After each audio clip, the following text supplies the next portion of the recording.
Hello, hello, hello, everybody. Wait a couple minutes, minute or two until more people can join us here. Welcome, welcome, welcome to my, well, technically it's episode 2 of Off the Monorails. I did one yesterday, quickly yesterday. This is kind of test as like an introduction. Just hello to everybody. Oh, I'm excited. Um, Hello, Kim. Hello, Samantha. Hello, Melanie. Yeah, so my topic today, and there's Roxana. Hello, Roxana. My topic today is going to be Disney masks, and this and every live show that we're going to do, I don't expect to stay on topic really all too much. So, hence why it's kind of like a pun on off the rails. We're going to go off the rails pretty quickly with here, but I do have some Disney masks that I got from Shop Disney that I want to show. Um, the original idea of this show I've been thinking about and kind of talking to other people about was just to kind of show off all the Disney things and talk about Disney. In my little intro video that I did yesterday, there will be some times that we don't talk Disney, and that's fine too. And oh, thank you, Melanie. I appreciate it. See, I'm already kind of going off a little bit topic here. um, and there'll be times that we don't talk about Disney, which that's fine too. I'm basically shooting the breeze. I might invite a few people in here to help me out here. So yeah. So I have probably like I would say 12 Disney masks. Official Shop Disney, not cargo masks, but those cargo masks are pretty much my favorites. That I pre-ordered them back in March because I knew I had a trip coming up in July where I figured I'd probably need masks. Little side note here. There, I did have a Disney trip planned for March of this year. Got postponed. We rescheduled to July 2020, month and a half ago. And I'll probably bring up my experiences throughout the next couple videos. But I initially ordered a set of 4, just the standard Mickey Mini ones, one the blue Mickey polka dots and the Minnie Mouse polka dot one, and the 2 white ones with black and white Minnie and classic Mickey on there. And I just thought those are boring. They're kind of boring. They look good, kind of boring.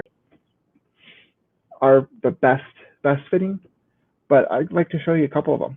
Now you've probably seen this first one. You've probably seen all these because they're in the parks.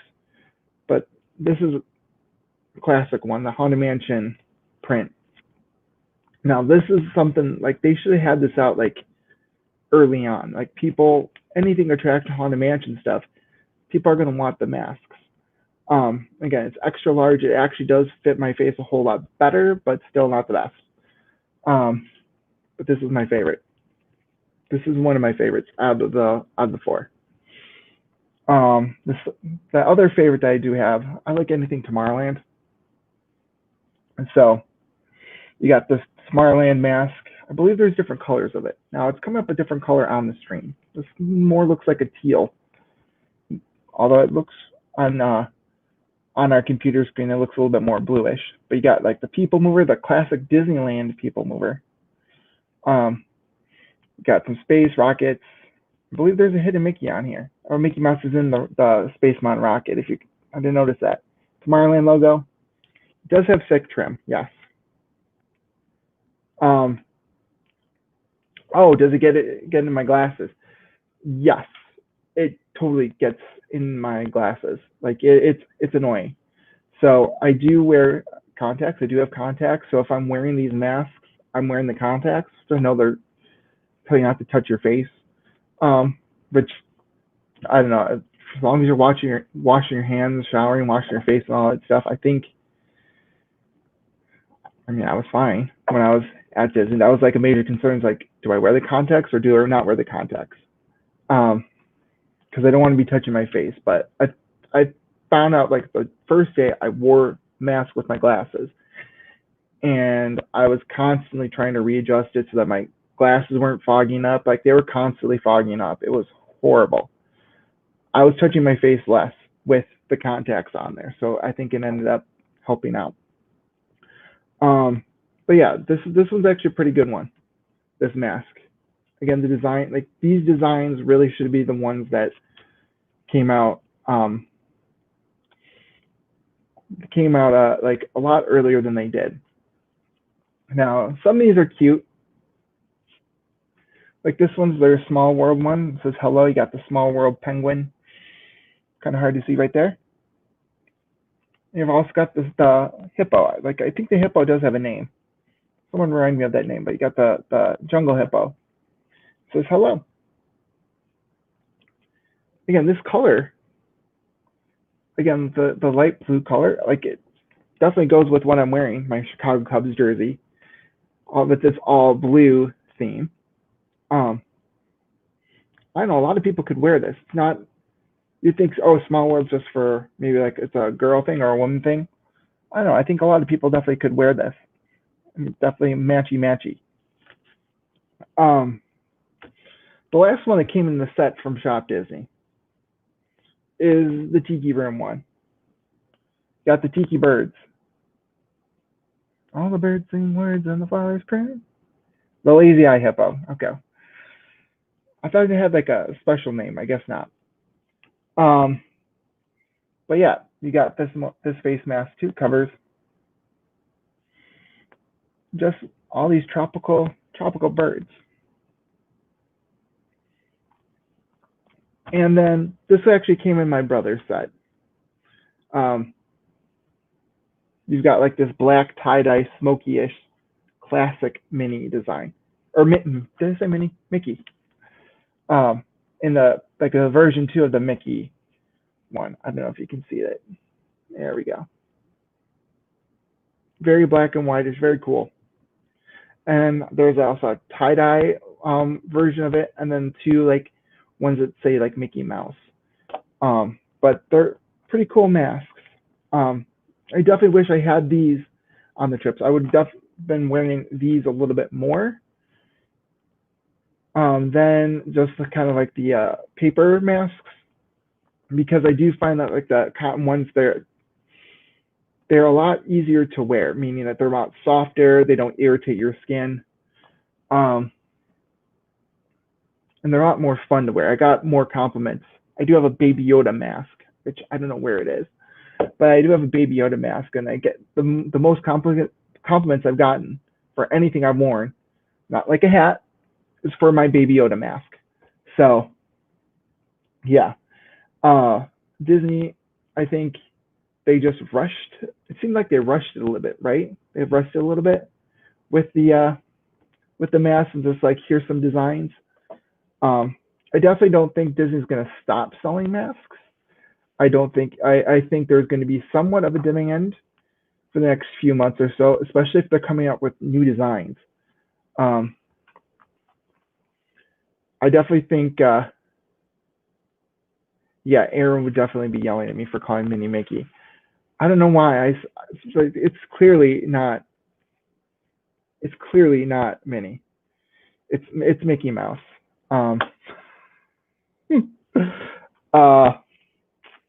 But I'm, like I said before, I'm glad to be having this channel and kind of talking to you all and showing off some of the stuff I have and just showing up my kind of my thoughts on everything here. As I did mention before, I did go to Disney back in the middle of July.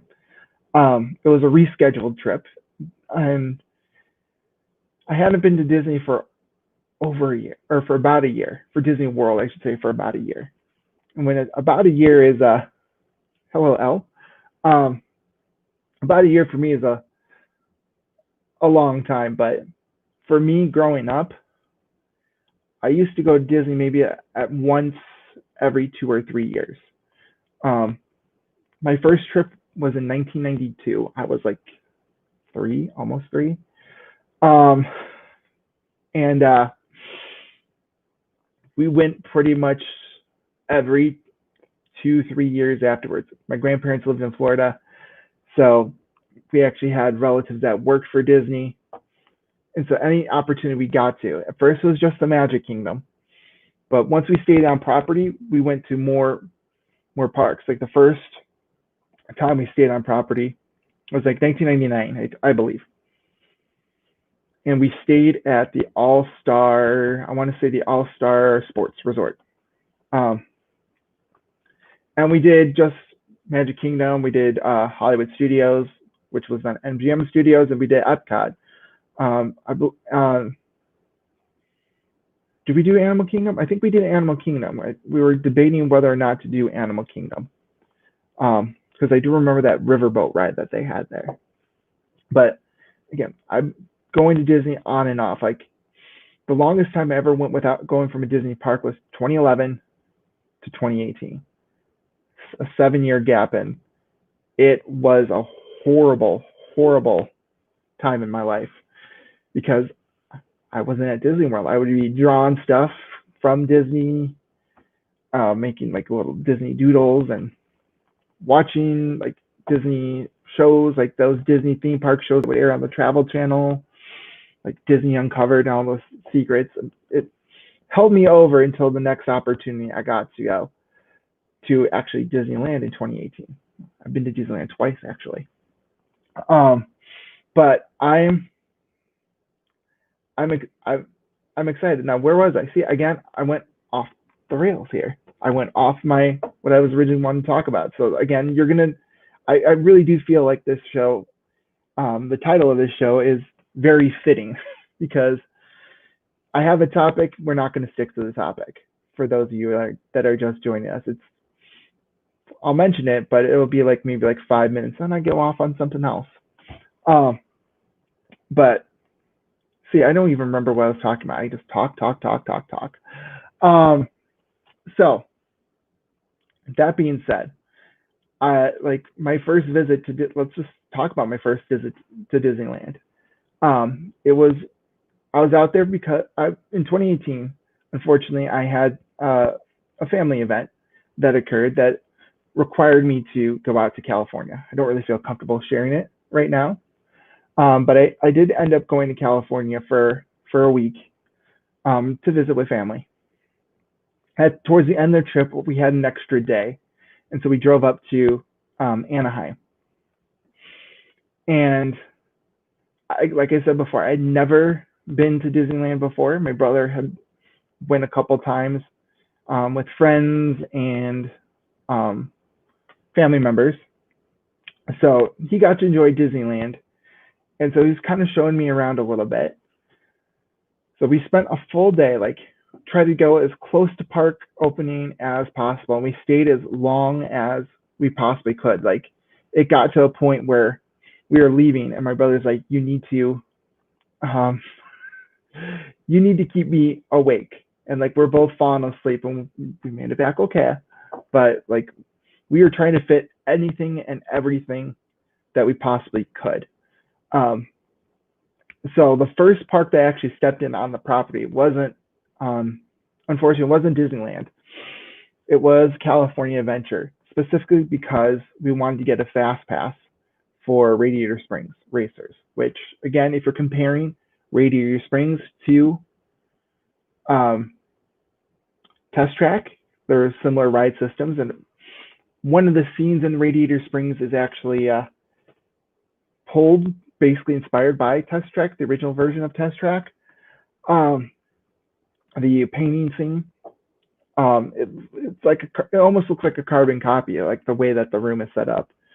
But it's like we wanted to get a fast pass because we didn't want to be waiting three hours. So we went there, we got the fast pass, we did a couple rides there, and it was also Halloween. I've never done Halloween at a Disney theme park before, so yes, the World of Color is their nighttime spectacular. I'll get to that in a moment. But so yeah, walking into kind of like California Adventure and kind of seeing like, again, I was that type of person where if they did like a Disney theme park special, whether it's the parades for Easter or Christmas, I remember when they opened up California Adventure, they did a special and It was like they had Colin Mockery and Brad Sherwood from Whose Line Is It Anyway? Kind of like search for the big cheese, and they were looking for Michael Eisner, but it turned out the big cheese was Mickey Mouse. So I just remember seeing that, and remember planning out a day. Like, okay, we're going to. Oh, you met Colin. I'll have to hear about that. I just remember walking in and creating a plan. Like, okay, there are certain rides at Disneyland that are pretty much carbon copies of Disney World rides, like Toy Story Mania, Soarin', for instance, like Star Tours. Like those are rides that we could ride at Disney World, in which we already had pre-planned Disney World trip. And that was going to be my first Disney World trip in 8 years. And it ended up being my first Disney World trip in 8 years. So what we did was we got a park hopper ticket with Max Pass, which is their paid version of Fast Pass. Disneyland does have a paid version of Fast Pass, and it includes, like, I believe it's a $15. I believe at the time it was a $10 add-on. I think it's either $15 or $20 now. Don't quote me on that. That's per day, per ticket. And allows you to use Fast Pass on your phone. Like in Florida, Fast Pass Plus, it's on your phone. Like you're scheduling it ahead of time. You're looking for Fast Passes, and it's included with your park ticket. That phone availability is not with the Disneyland version. You have to pay extra in order to access Fast Pass for both parks. Now, you don't even have to be in California Adventure to make a Fast Pass for California Adventure. You can be in the other park. So let's say I see a Fast Pass for Space Mountain. I'm currently in Pixar Pier. I can still make the Fast Pass and just walk over there. You don't have to be in the park that you're currently visiting or to have a Fast Pass. And hello, Park World. Hello, Kimberly and Jonathan. Thank you for coming. So we got the Max Pass, which also is their Photo Pass. We got Photo Pass pictures from there, which if you're a visitor coming from, like, let's say the East Coast, or coming from Chicago or New York, like you're not a local. Well, I am a loco, but I'm also not a local of Anaheim or Southern California. So it's not every day where I can go, oh yeah, let's go to Disneyland today. It was definitely worth it. We got almost all the rides in that we wanted to do. And it made me envious. It made me envious of some of the things that Disneyland did, because this was, again, mid-October. So me being the pin guy I am, I got a Halloween pin. I was searching for actually a Haunted Mansion holiday pin out there. They didn't have any that were being sold that year, or at least at that point, I couldn't find one. So I got like a Toy Story one. It was Jessie, and I believe it was either Buzz or Rex was behind maybe it was Woody, behind a curtain looking like a monster. It was the only Halloween pin that they had. So like they had those Halloween things there. They also had like the Space Mountain Ghost Galaxy, which honestly, my first ride on the Disneyland Space Mountain, I prefer Disneyland Space Mountain to Disney World Space Mountain, because it's a much more comfortable ride for someone of my height, which is 6'4". It's much easier for me to get into their rockets. Yeah, it's Space Ouchton. Yes. It's much easier to get in and out. And plus, they, like, the whole Ghost Galaxy theme, it was pitch black in there, like literally pitch black. I've seen some like the Space Mountain like holiday overlays, like Candy Mountain and the Christmas ones, where they do turn off the lights a little bit more. But it's much more fun. You literally cannot see the track in front of you. I had an awesome time. A little bit scary. Like they need to do the Disneyland vehicles on the Disney World track, or somehow make that happen. Like, I know it's not possible, but they need to do it. I agree. Like, the vehicles are definitely better. Of course, you always have to go with the original. And Space Mountain. Space Mountain in Florida is the original. Like, there's something about the original though that's how it was meant to be. That was the original design. So I know I kind of like how Space Mountain takes like more of a center role. It's off in the back, but it's a center role in Disney World. It's much bigger. It's much more prominent. I think I definitely do need to go to Disney World during a Halloween or Christmas party. Hopefully, maybe in 2021. But just right in the Ghost Galaxy, it's something that they probably could easily do in Florida. It's something they could really, really easily do in Florida. I just don't know why they haven't done it yet. Oh no, Kimberly, I'm the same way. It's like right when I rode the Matterhorn for the first time, the Matterhorn and pretty much Space Mountain and Florida have the same vehicles. They're very similar, at least. And it is hard for me to get in the vehicles or hard for me to get out of the vehicles. I have to sit in either what they call position 1 or position 4, which is the front of each car, because I feel like I have a little bit more room to kind of move my knees and stuff. The vehicles do need a redesign. Yeah, it's kind of serious. Like, even if you rode it like 100 times, like I have, or it seems like 100 times, it's probably not been 100 times. Where Space Mountain, Kimberly has stated that Space Mountain in the dark was kind of scary. I knew the lights were off at the Halloween party, but I didn't fully realize how dark it would be. Yeah, like Ghost Galaxy was the same way. I'd never ridden it before, so I didn't know which way you turn, left, right, up, down.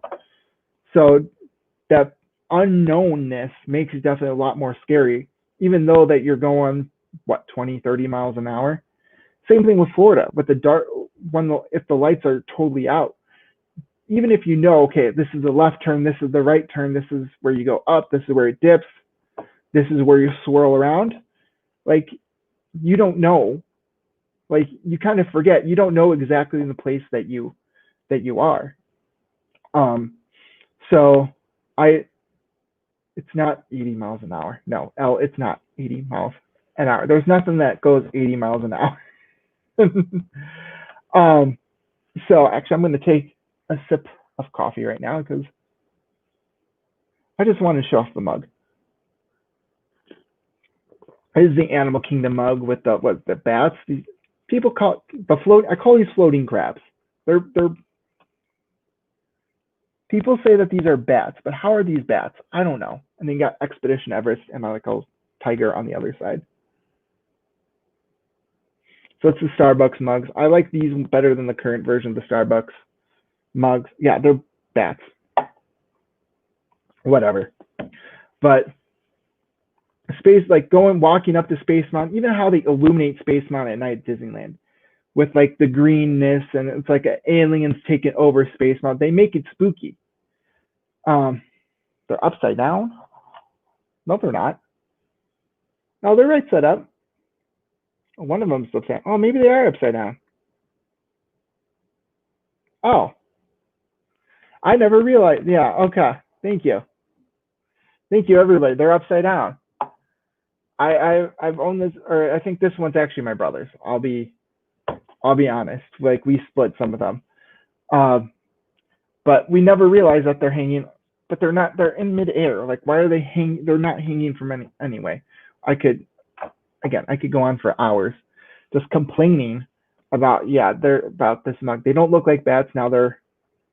It makes sense. They're upside down. It looks like they're like crabs with a dunce cap on there. Be honest, they're crabs with a dunce cap. But yeah, if you look at the bigger one, this one right over here, it's definitely looks upside down. But the smaller one makes you yeah. Anyway, so you have the Halloween overlay there. You got the pumpkin instead of the where the Christmas tree would be on Main Street. What else do they have? Oh, Haunted Mansion Holiday. Again, that whole Jack Skellington and taking over the Haunted Mansion, and how Tokyo got the Florida version. Like they made duplicates of everything so that Florida could have Haunted Mansion Holiday, but they said pass on it. It needs to come to Florida. I'm sorry. It breathes new life, pardon the pun there, into the Haunted Mansion. It's something that I think people in Florida would enjoy. I believe they close it down for 2 weeks. I believe it's only 2 weeks. I might be a little bit wrong on that, but I believe it closed it down like mid-August and open it up back again in September. And they keep it all the way through January. So basically, like almost half the year, it's the Haunted Mansion holiday. They could do that in early August. Again, people are going back to school. Stuff, a little bit of downtime, maybe even have a shorter window for it. But it's something I think it would be fun. People would like it. I think it's something that Disney's missing, holiday overlays at Disney World. What else do I want to talk about that first visit? Just again, the amount of Halloween decorations that we saw there, and even like for when I was there Christmas last November, it's something that Disney again needs to step up in Florida. They have in the past couple of years. I don't know how much decorations they're going to be putting up this year due to everything. But I think holiday overlays and decorations definitely would be something that they need to up, because you go into New Orleans Square in Disneyland, you got all the Christmas lights set up and all the light poles have Christmas decorations. Critter Country, Splash Mountain even is decorated in Christmas stuff, at least on the exterior. Galaxy's Edge, I would say my first foray into Galaxy's Edge was my second trip in November. We did Millennium Falcon. They don't celebrate Christmas. It's that whole, was it Life Day? I had one opportunity, to see the Osborne lights, and that was in 2004. And we did not stay past sundown. We went back to a hotel room. I did not get to see him. And I regret not kind of complaining and saying, can I see that? Same thing with holiday illuminations. I've never seen any sort of holiday fireworks in person until Disneyland last year. We did a Christmas party once in 2004, but they were doing wishes instead. It wasn't the Christmas party. I do remember seeing the lights of winter that going through that pathway at night, and just kind of remembering, okay, Disney at Christmas, this is cool. If the lights of winter, if you've seen the lights of winter, those are they were put in that pathway that connects Future World with World Showcase. So I believe right now it's the same pathway. They have like festival merchandise. It used to have the Agent P World Showcase launch point where you pick up the little data pad. They were pretty. Never saw a candlelight processional. Never saw anything like when we were there. We were pretty much for Christmas. It was, we're doing the rides. We're there because it's a Florida trip. We did the Christmas party. We saw the Christmas parade. So I scratched that. That was the only one really Christmas thing there. We had an opportunity to see the Country Bear Christmas Jamboree. My parents saw it. I did not see it. And the story behind that was my whole family was there with my aunt and uncle from Texas. And we rode Splash Mountain. Once my aunt did not like the picture. There was nobody there. So we decided, okay, let's redo it. Let's go get the picture again. Hands were in the face, so we all did it one more time. Again, wasn't perfect. So my brother and I were like, we're going watching space. We're going to Space Mountain. We're riding this. And it turns out they rode it once more time. They quit and they saw the Country Bear Christmas thing. And again, a few years later, they took that away. That's something that they could probably easily flip a switch, bring it back. Disney, if you're listening, do it. Yes, I need to see, like, that's something that I would definitely like to do. I would want to see the whole full version. The Epcot version is not the full version. I know it's like a Cliff Notes version. I would want to see the Disneyland version where they kind of definitely have processional down Main Street. That would be my favorite thing to see. Like, schedule that weekend whenever they have it. Again, it's probably not going to be 2020, maybe 2021, 2022, or beyond. But it's a Disney tradition that I think everyone has to see. I've seen it on other people's live streams and be like, okay, I would definitely want to see this. Elle says that her sister was in the Candlelight Processional. That's cool. I would definitely want to be. I would want to be in any sort of Disney event, Disney parade here. I know Kim was talking about the Christmas decorations at Animal Kingdom. Again, that's something that Disney probably should have done starting in 1999 to have those Christmas decorations. It's a welcome addition and something that they need to be continuing. The Park World saying that, just telling Kim earlier that this year would be a great year to bring back those Osborne lights or something similar. It would bring back some Christmas magic that they may be missing this year. Of course, that's something that they should be doing. The whole projection on the Tower of Terror, while yes, it's cool, but the Tower of Terror is supposed to be a scary ride. Like, I get that they want to bring in more holiday theming, but I don't know, like, seeing Toy Story characters on the Hollywood Tower Hotel,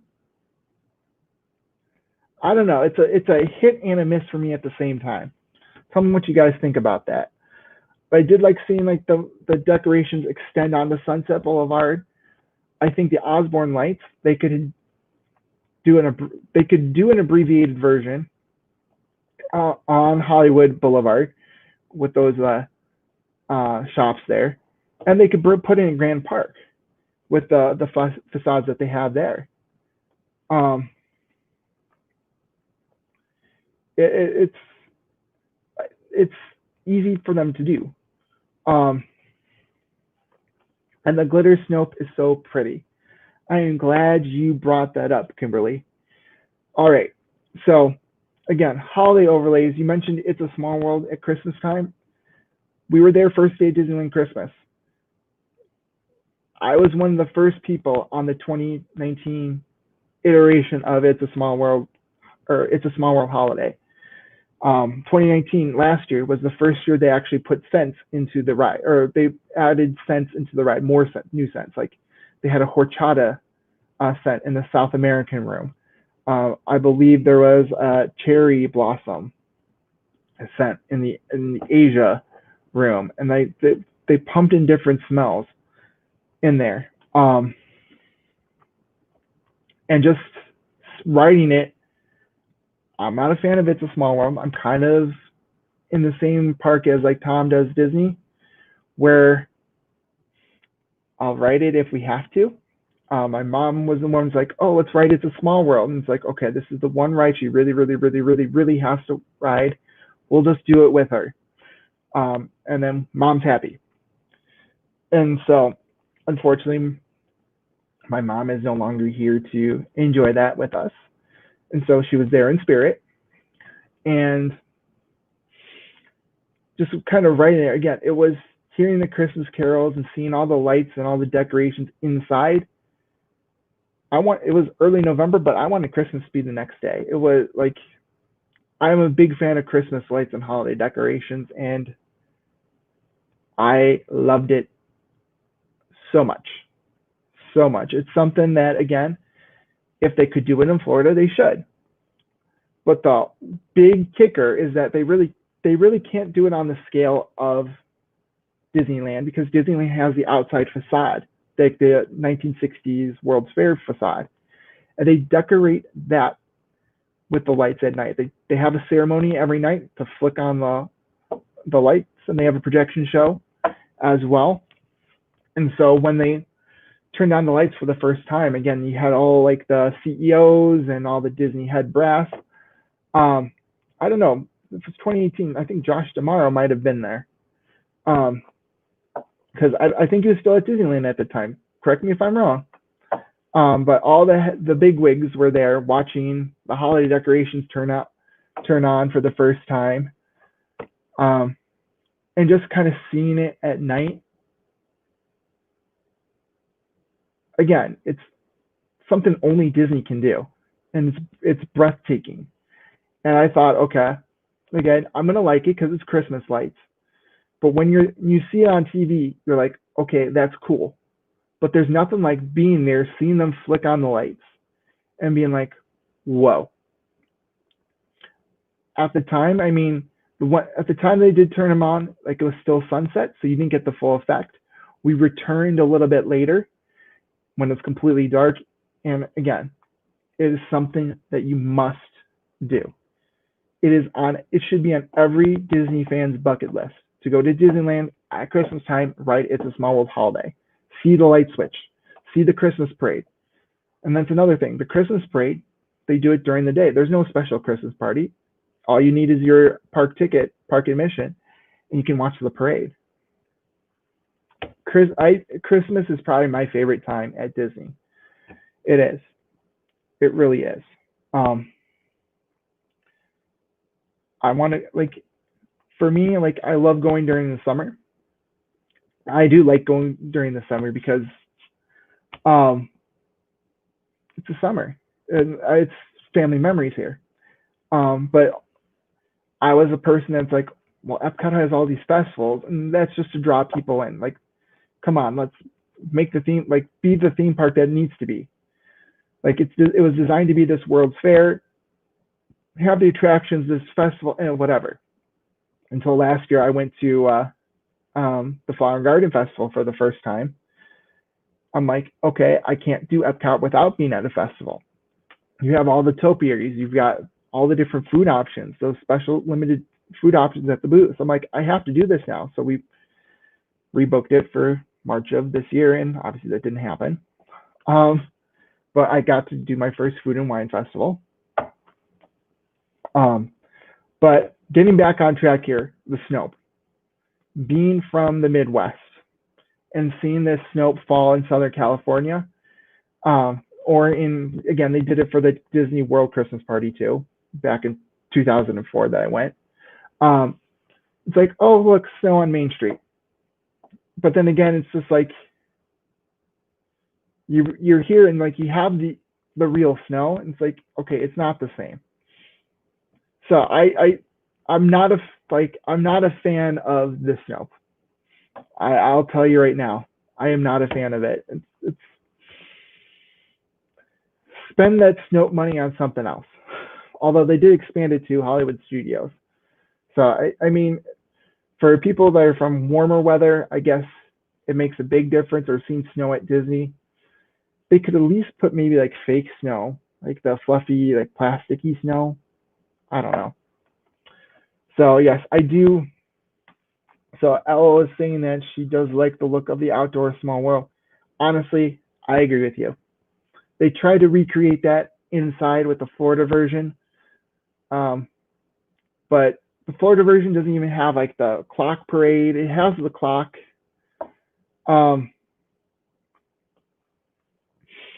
But I don't know. Like, I like the old Florida version where you had the colorful lights or the colorful background, and like it did have like the fountains, the fountains in there. I don't know, those are my early memories. I just thought it was more interesting. And again, who remembers when the exit, where the current entrance was the exit, and the exit ramp area was the entrance ramp? Does anybody else remember that?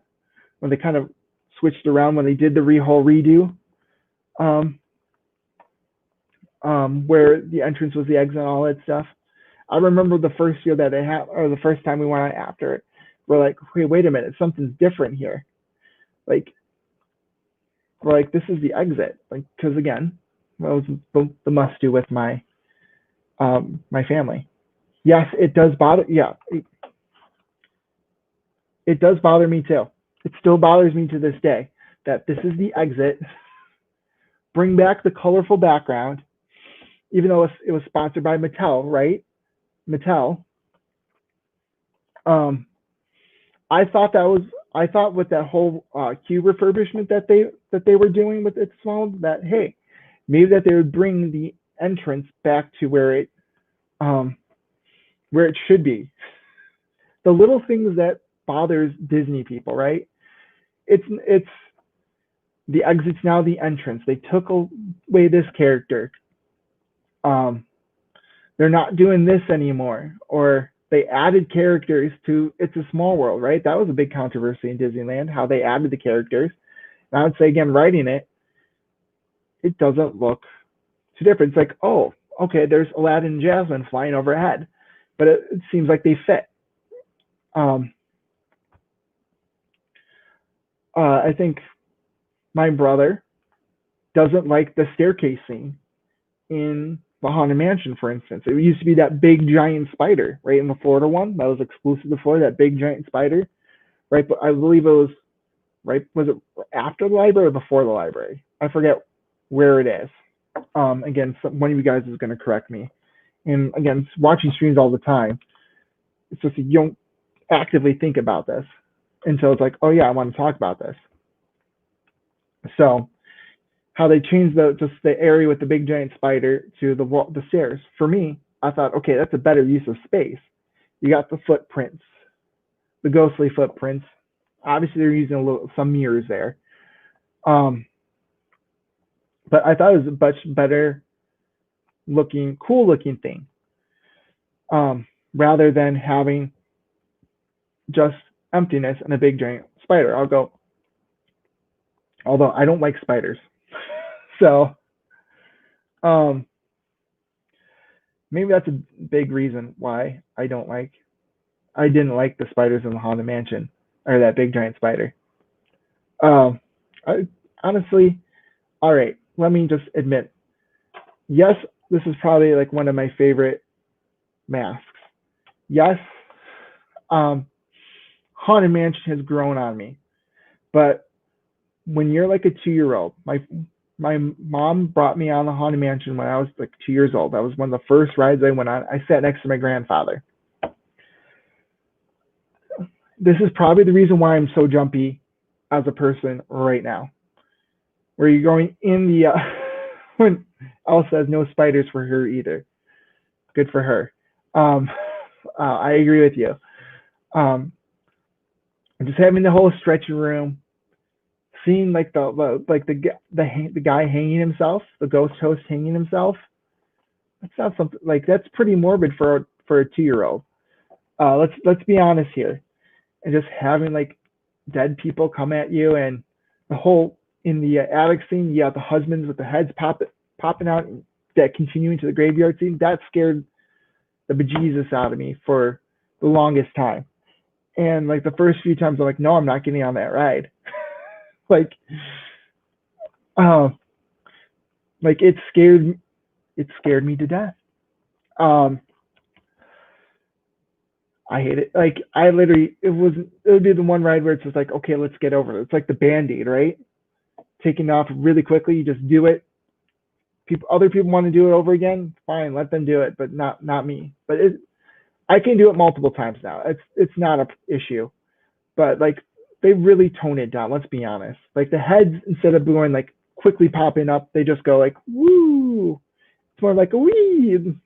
They try to make it a little bit more fun and make it more for like the entire family. Although let's again another sidetrack here. If you've seen the streams, again, the Haunted Mansion needs the stretching room. I know why they're not doing it, and I support Disney for that. But the biggest thing is when you walk into the Haunted Mansion, that stretching room gets your eyes used to the low level light. That is a big purpose there. that you're so like for the first up until I would say the graveyard scene, my eyes were still getting used to the whole low level, the low level lights, and I really couldn't see some of the ride. That was a big issue. And the same thing with Tower of Terror, writing it last month. Actually, I wrote Tower of Terror on my birthday. Um, um, anyway, that's besides the point. Walking in, how they're using the library where they do the video, the Twilight Zone video, and having just that instead of part of the queue. I literally was kind of like joking, half joking, like, where am I? Where am I? But I almost walked over one of the rails, over one of the railings. So yes, it tells part of the story, but the main feature of that, it gets your eyes used to the darkness. I was using a flashlight, my phone flashlight, to get through it, just so I can see better. They need, like, I agree. Let me bring this one up. Kim said, I wish the spaceship Earth had something like that. I usually can't see any of the projections in the first room because my eyes haven't adjusted. They need to like turn the brightness up on that. Like that is, I'm with you right there on that one. Is it like what, a buffalo, right? It's a buffalo and like cavemen trying to kill the buffalo. Is that right? Like I don't know because it's too dark. But all right, yeah, for real. I'll end on this, like, because I've been talking for 45 minutes straight. It's okay, buffalo, woolly mammoth. So I guess they're more like what, pachyderms, mammoths. So they're more like elephants. They're like North American elephants, if I remember my science class correct. Okay, so the one thing about my March trip that I was kind of nervous about was whether Spaceship Earth would still be open or not. Yeah, most of the time it's a black. I did see the projections the last time. They need to like crank it up, or just revamp it somehow to make it brighter. But my first, like, we were playing, like, we kind of did the whole thing where it's just like, okay, they had fast passes available still for Spaceship Earth, but the rumor was it was closing pretty soon for that 2-year long refurbishment. So we got the Fast Pass Plus for it, hoping that, okay, Spaceship Earth would still be open. Yet, if it went down, maybe we got like a multi-experience Fast Pass or something like that. I don't know. Or just they would give us, or we would get an option for a different Fast Pass. I don't know how that would work. But of course, pandemic, they decided Spaceship Earth not doing the refurb, so we got to go on it again. So I think that was like one of the first rides that we, on our Epcot day, that we did. And me struggling to get into the Time Rover, whatever, the Omni Mover, I accidentally hit Portuguese on the touchscreen, and it was like 2 seconds to go. Like my brother got in, I had like a backpack, and I'm the one carrying the stuff, all the stuff. And so I get in, my elbow or something hits the screen, selects Portuguese, but we can't undo the language. So we thought, okay, maybe it's just going to be the television, like the touchscreen, that's going to be Portuguese. There is a Portuguese narrator for Spaceship Earth. So it's not, we did not listen to Judi Dench in July. It was some Portuguese or Brazilian guy that I don't know, but the whole entire ride was in Portuguese. We were trying to listen to like the car or like the speakers behind us to see, okay, to listen to Judi Dench. But it's interesting, like whatever language you select, that's what comes out of the speakers as well. I did not learn any Portuguese, unfortunately, but maybe that's what I'll have to do next time that we're there. Just hear the language and just listen to that and kind of practice the language. So again, watching the streams though, and knowing, okay, this is the Greek scene, this is the Phoenician scene, this is the library at Alexandria, the Renaissance. Like you know the scenes by heart. Um, I did remember to thank the Phoenicians. Like how can you not when you're there? But the part where it hurt was on the way down, where you just have all just the generic, I don't know, triangles and light. Like the lights are cool on the way down, but then it gets really boring really quickly. On that descent, you're supposed to watch the screen, but it's in Portuguese. um, so we said, okay, we'll do it later, but we never did.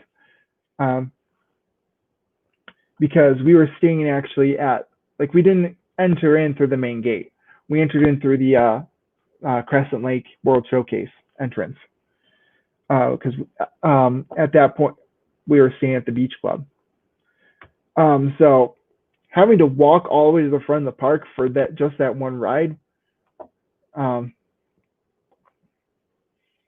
was to go out of our way to go back to ride it again wasn't worth it. We pretty much stayed within certain areas. Kim always wants to select the Spanish. Okay, Park Road saying Kim always wants to select the Spanish narration. I'm like, don't mess up the Judi Dench narration. See, I would have liked to hear Judi Dench did have a good narration. I don't know. For me, Spaceship Earth, my first experience was with Jeremy Irons. I know, again, you always have the connection to the first time you've done anything. I would have liked to heard Walter Cronkite narrate it though. That would have been something that I would have loved to see. I don't know. I just always had a respect for him, like with just his stature as a journalist and how respected he was. That would have been cool.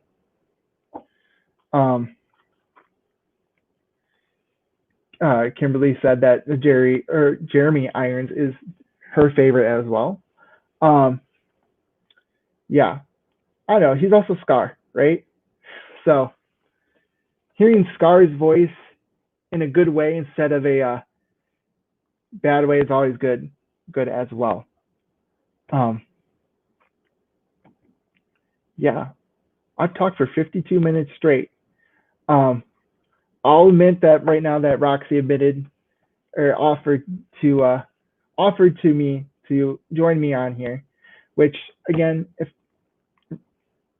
I may hit you up a little bit later, but I didn't think I'd be going for this long. So, okay, I pretty much have I call this episode 2. I know, maybe I should do this as episode 1. Make that whole episode 1, like my introduction, pull a Disneyland, right? Because Disneyland, their official opening date, the advertised opening date, was not July 17th. That's when they had the media event. But the official opening date that was printed in all the advertising was July 18th, 1955. But because people got counterfeit tickets, they got into Disneyland, and Disney went back and said, hey, okay, we'll make July 17th. So maybe I should just do that. Parkwood, I love that Happily Ever After is narrated by Yoda. That's Frank Oz? Really? I did not know that.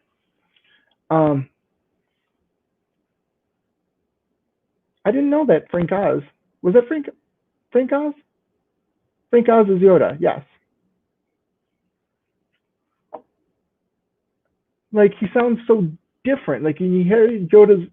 See, now, next time I see Happily Ever After, I'm not going to hear the regular... Shoot, like, this is, again, mind blown right here. It's not Frank Oz. Like, no, but Frank Oz is Yoda, though. Not the original Tom Kane. Oh, well, yeah, he's the voice of Disney World. I thought it was Tom Kane. Although I can't get his voice out of my head, Tom Kane. With, again, tying it back to the whole mask thing, wearing your mask every 10, 15 minutes, the voice of God telling you, wear a mask. And like And even if you're there for, there we go. Okay. See, I've never seen the Clone Wars.